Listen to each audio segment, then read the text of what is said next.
So one of the first steps of defining your organization's journey to the cloud is really taking a look at what applications that you currently have, what your current Infor application footprint is, and which applications are available in the cloud. Everybody's different. There are, everybody knows the new payroll is going to be on the Infor cloud, but there is the other applications that have been out a while, that workforce management, you've got EAM, financials, all the different components. You need to check on your applications to see if they are all available in the cloud. That's your first step. And to also get any type of pricing for cloud from your Infor account executive, and they can give you that information, and you can ask them, what about the payroll? Can we do yes, you had to be version 11. How many are live on the cloud? You can get all those questions answered, because what we're trying to, convey in this discussion is that you can control what you want. You don't have to be 100% cloud if you don't want to. You can do a hybrid solution. So, but it all starts with the Infor account executive to get the facts, and then you can further, question what they have. Okay, so in the past, we have heard, and again, as Todd said, I am not technical at all.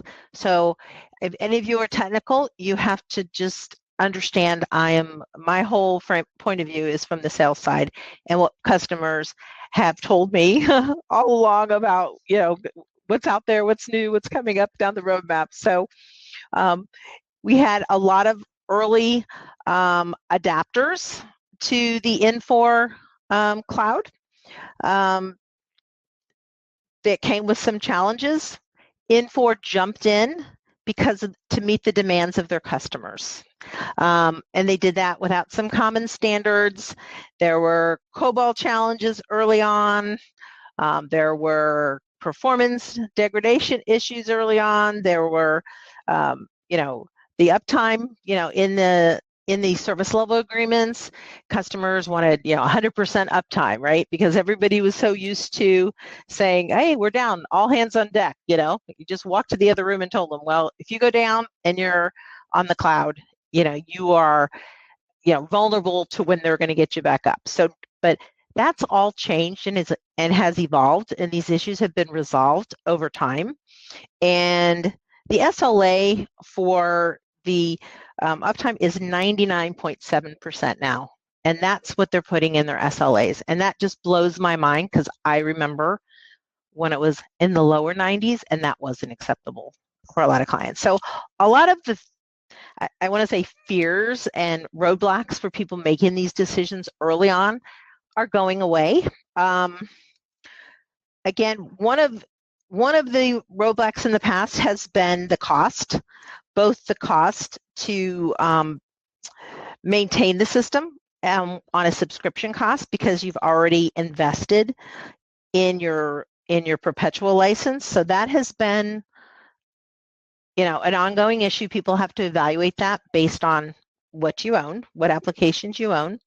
The re-implementation costs have also been an issue, because people are used to just upgrading, and they're not used to seeing such big numbers. A re-implementation, it seems a little bit overwhelming. So people have had to plan, years in advance to be able to afford to do a re-implementation.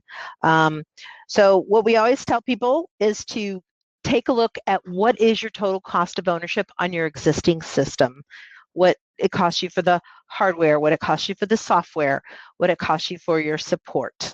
Do you have a third-party hosting partner that you're paying, a Velocity or an Infor or even JK Seva that you're running your current version on? What's your annual maintenance? Do you have any third parties doing your managed services? How many people do you have supporting your system internally? And more importantly, what are they doing? And would they be available when you're doing a re-implementation? Because if they get really heavily involved in your re-implementation, then that's going to defray some of the cost of working with your partner. And then there's the ongoing cost to train your technical support. So they know all the latest and greatest and what's the latest in security and all the new Infor tools. And I'm sure you all have heard all about the new stuff that's been coming out and wanting to learn all about it. And again, if there's anybody that wants to know anything about that, I'm going to defer to Todd because I know there's other costs to maintaining the system that are a little more technical for me to explain. So Todd, do you have anything to add there on just other costs for, owning their system and maintaining it? Beth, that's a good question because as we've seen over the last several years. In fact, when I first started in the computer industry, and well, I don't know if I should say, but 1980, 85 or so, people were actually looking that direction way back then to how do we outsource certain things. And so, of course, it became more prevalent in the late 90s and into the early 2000s. But looking at how do you manage costs, and they're still looking at it now. Jumping into having the hardware that you're having to maintain on site, or having pushing out to Azure or AWS or Google or some other provider. So you just really have to figure out what's going to be best for you as an organization. And the technology standpoint, you've got hardware that is constantly spinning and crashing and things happening, and you've got to deal with that. And so that's a real thing. That's a real reality. And so having stuff off where someone else is responsible for it, not a bad thought, as long as you've got the right agreements in place for it.